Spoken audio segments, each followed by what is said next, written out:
ሰላም እንዴት ናችሁ? እግዚአብሔር ይመስገን እኔ ደህና ነኝ። አንተ ታውቃለህን ብሎ መጸለይን ምን ያህል እንረዳዋለን? አንተ ታውቃለህ ብሎ የመጸለይን ኃይልና ጉልበት ምን ያህሎቻችን እንረዳዋለን?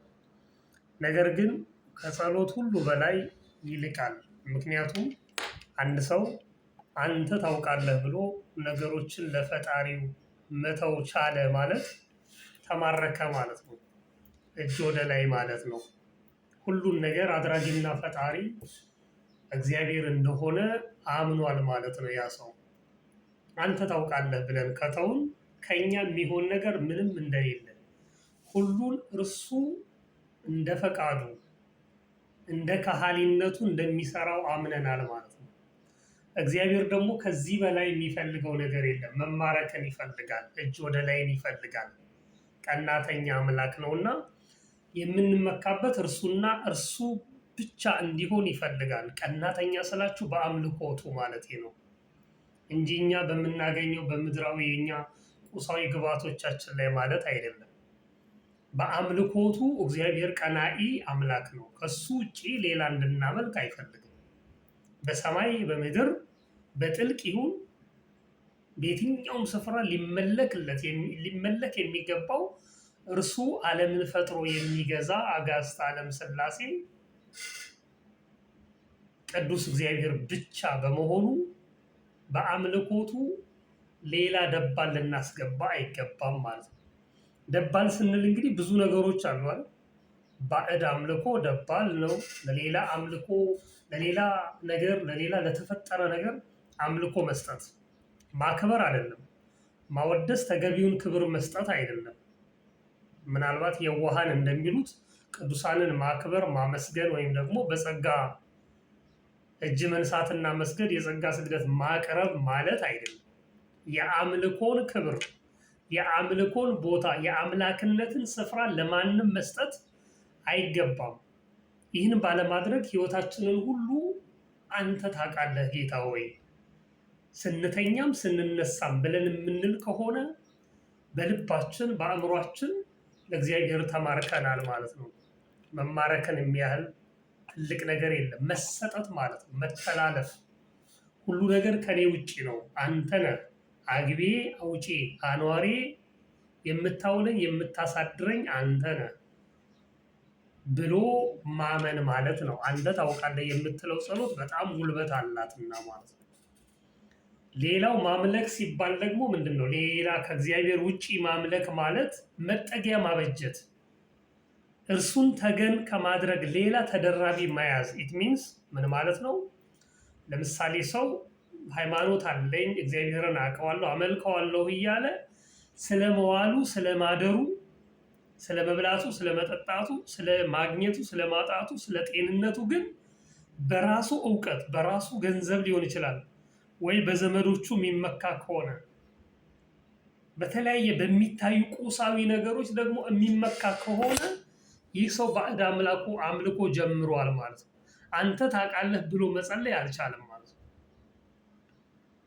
እንዲህ ስንል ተምረን እውቀት መያዝ፣ ሰርተን ገንዘብ ማፍራት የመሳሰሉት ነገሮች፣ ባለ ዘመድ መሆን፣ ባለ ወገን መሆን፣ ባለ ሀገር መሆን፣ ነገሮቻችንን ሁሉ ማዘጋጀት ክልክል ሆኖ አይደለም።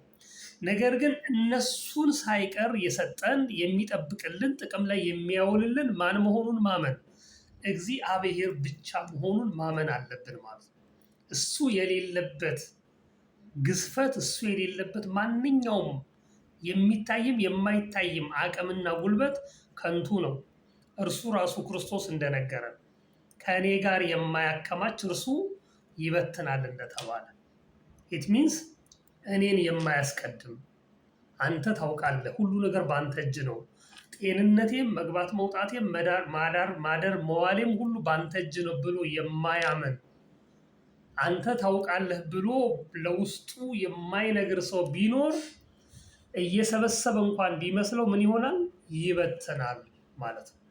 ስለዚህ ነው ህይወታችንን አንተ ታውቃለህ ብለን መምራት ያለብን። በተለይ በዚህ ባለንበት ሰዓት ስለመዋል ስለማደራችን እርግጠኛ ባልሆንበት ሰዓት ትልቁ ተገናችን መሆን ያለበት እግዚአብሔር ነው። ዛሬ በዓለም ያለን ሁሉ እንደ ስጋዊ አስተሳሰብ ሁሉም የተጨነቀ ነው አይደለም። በሰከንድ ውስጥ ምን እንደሚመጣ ላናቅ እንችላለን። የትም ቦታ አሁን ያለንበት ቦታ ላይ በተለይ እንደው ከሀገር ውጭ የምንገኝ ሰዎች፣ በተለይ በአረቡ ዓለም የምንገኝ ሰዎች እውነት ለመናገር ከደቂቃዎች በኋላ ምን እንደሚከሰት እርግጠኛ ያልሆንበት ህይወት ውስጥ ነን ማለት ነው። ሰው ምንድን ነው መፍትሄው? ምን እንደሚመጣ አናውቅም። ምንም ቢመጣ በእኛ አቅም ምንም ልናደርገው የማንችልበት ሁኔታ ውስጥ እንገኛለን። ስለዚህ ምንድን ነው እጃችን ላይ ያለው? ምንድን ነው መሻገሪያችን? ምንድን ነው ጉልበታችን ያል እንደሆነ አንተ ታውቃለህ ብሎ ለእግዚአብሔር መማረክ ነው። እሱ ባወቀ እሱ በተረዳ ስጋትና ጭንቀታችንን እንደሚያርቅ ማመን አለብን። ያን ካልሆነ በስተቀር ከኛ ሊሆን የሚችል ከሚያስፈራው በዓለም ላይ ከሚነገረው ከሚሆነው ክፉ ነገር ሁሉ መዳንና ማምለጥ የምንችልበት በእኛ አቅም የተሰራ ነገር የለንም። በሰው ሰውኛ ስለመኖራችን ሌሎች የሚወስኑበት ዘመን ላይ ደርሰናል። ሌሎች የሚወስኑበት ስለማደር ስለመዋላችን በሌሎች ውሳኔ ውስጥ ገብተናል ማለት ነው። እኛ ግን ከነሱ አልፈን ሁሉን ደግሞ መወሰን የሚችለውን የኃያላን ኃያል የሆነው ፈጣሪ አምላክ ልዑለ ባሕሪ ቅዱስ እግዚአብሔር እሱን ተስፋ አድርገን ጌታ ሆይ አንተ ታውቃለህ ብለን እጅና ልባችንን ወደ ላይ ማድረግ አለብን። እንደነገርኳችሁ ባለምንም መመካት ውስጥ ሆነን ማለት ነው። ምንም ቢኖረንም ካንተ ውጪ የምንሻገርበት መንገድ የለንም። ብንጨነቅም ባንጨነቅም የምናልፈው በአንተ ጥበብና ኃይል ነው። በአውሎና በወጀብ መካከል መንገድ ያለ አንተ ነህ የምታሳልፍ። በባህር በንውፅ ውስጥ መካከል ማሳለፍ የምትችል ብቻህን አንተ ጉልበትም ኃይልም ጥበብም ማስተዋልም የበዛልህ አንተ ራስህ ጥበብ የሆንክ እግዚአብሔር ሆይ አንተ ታውቃለህ ብለን ማለፍ መቻል አለብን። ብዙ ቦታ ላይ ብዙ ያስጨነቁን ነገሮች አሉና ማለት ብዙ ሰዎች አሉ። በተለይ እንዳልኳችሁ እዚህ አካባቢ የምንገኝ ያው ኦንላይን ስትገናኙ ብዙ ሀሳብ ትለዋወጣላችሁ እና ብዙ ሰው ተጨንቋል። ብዙ ሰው ምን እንደሚሆን ስለማያውቅ መቼም ስጋ ለባሽ ነንና ያስጨንቀናል። መፍትሄው ግን ወደ እግዚአብሔር መሰጠት ነው። ጥላ ከለላችን ጠባቂያችን እግዚአብሔር ነው። በነገራችን ላይ የትም ቦታ ላይ ሰው በእናቱ ጉያ ቢሆን እንኳን በሀገሩ በወንዙ በመንደሩ ቢሆን በቤቱ ቢሆን ንጉስ እንኳን በንግስናው ስፍራ ቢሆን እግዚአብሔር በቸርነቱ ካልጠበቀ በስተቀር ማንም በጥበቡ ክፉን አያልፍም። ማንም ጸላኤ ሰናይ ዲያብሎስን እንኳን ለማለፍ የእግዚአብሔር ጥበቃ ያስፈልጋል ማለት ነው። የእግዚአብሔር ረዳትነት የእግዚአብሔር ኃይል ያስፈልጋል ማለት ነው። ጠቢብ በጠቢቡ አይመካ። የሚመካ እንኳን ቢኖር መመካት ካስፈለገ ነው ያለን ቅዱስ ጳውሎስ አይደል? መመካት እንኳን ካስፈለገ በማን እንመካለን? በእግዚአብሔር እንመካ። ለምን? እርሱ የኃያላን ኃያል ነው። ቀን አይቶ ጊዜ አይቶ ዘመን አይቶ ሁኔታዎችን አይቶ አይደለም። አንተ ግን አንተ ነህ በጸባዖት ያለ ሁሌም የማትቀየር ማለት ነው። አምናም ዘንድሮም ጥንትም ወደፊትም አሁንም አንተ ነህ የተባለለት እርሱ ዘላለማዊ የሆነው አምላካችንን ህይወታችንን ወደ እርሱ በማስጠጋት ከጭንቀታችን መላቀቅ እንችላለን እንጂ እየሆነ ባለው እየሰማን ባለው በዜና ማሰራጫው በቲቪው በምኑ በምንሰማው ከተጨነቅን ዳርቻ አይኖረንም። የታመመ ሰው ሁሉ ገጥሞኛል፣ እውነት ለመናገር ነው ብላችሁ በዚህ በመጨነቅ ብቻ አእምሮ ውጥረት ውስጥ በመግባት ማለት ነው። ያ መፍትሄ አይሆንም። እግዚአብሔርን እጅ ወደ ላይ ብሎ መጠየቅ ነው። አንተ ታውቃለህ ስለሚሆነው ነገር፣ አንተ ያልከው ይሆናል፣ ግን ፈቃድህ መልካም ይሆንልኝ፣ እንደ ፈቃድህ ነገሮችን አሻገር። አዎ ዓለም ተወጥራለች፣ ዓለም ተረብሻለች፣ ዓለም ተንቀጥቅጣለች። ዓለም የሚሆንባትን ነገር አታውቅም። ነገር ግን አንተ የሚሆነውን ሳይሆን በፊት የምትረዳ እንዳይሆንም መከለል የምትችል ከሃሊ የሆን ከአንተ እግዚአብሔርን ተስፋ አደርጋለሁና ጌታ ሆይ አንተ ታውቃለህ የምንልበትን ህሊና ለራሳችን ገንዘብ ማድረግ አለብን ማለት ነው። እርሱን በመያዝ ራሳችንን ከእግዚአብሔር ጋር በማስታረቅ ምናልባትም የቻልን በንስሐ ህይወት መመለስ፣ ንስሐ መግባት፣ ወደ ቅዱስ ቁርባኑ መመለስ በቻልነው መጠን ማለት ነው። በተለይ በስደት ዓለም የምንገኝ ቤተክርስቲያን ቅርባችን ያልሆነን የተለያየ ነገር ካለ በስልክ እንኳን ቢሆን ከአባቶቻችን ጋር መወያየት ብንችል፣ በጣም ውጥረት ከሆነ ከአባቶቻችን ጋር በስልክ በመነጋገር ንስሐችንን መቀበል የምንችልበት አክሰስ ብናዘጋጅ አይከፋም። በምን ውስጥ ሆነን አሁንም አንተ ታውቃለህ በሚል ዝግጅት ውስጥ እንደ ቸርነትህ እንጂ እንደ በደላችን አይሁን በሚል ጸሎት እንጂ ከዓለም ደግ ነገር መጠበቅ ከዓለም መልካም ነገር በመጠበቅ አይሆንም። እንደምናየው እንደምንሰማው ነውና የተጻፈው ስለሆነ ቅዱስ ጳውሎስ እንደነገረን አሁን እግዚአብሔርን ለማወቅ ባልወደዱ መጠን አእምሯቸውን ለማይረባ ነገር አሳልፎ ሰጣቸው ይላል። ለማይረባ ነገር። ይሄ ምን ማለት ነው? የማይረባው ነገር ምንድን ነው? መገዳደል ነው። የሰው ልጅ የመጀመሪያ ስህተቱ የመጀመሪያ ከእግዚአብሔር ጋር ግድፈቱ ምንድን ነው? ከአዳም ቀጥሎ ቃየል ምን አደረገ? አቤልን ገደሉ አይደል? የማይረባ ግብር ማለት ይሄ ነው። በመገዳደል ውስጥ ማለት በምንም ሚንስ መገዳደል ጽድቅ ሆኖ አያውቅም።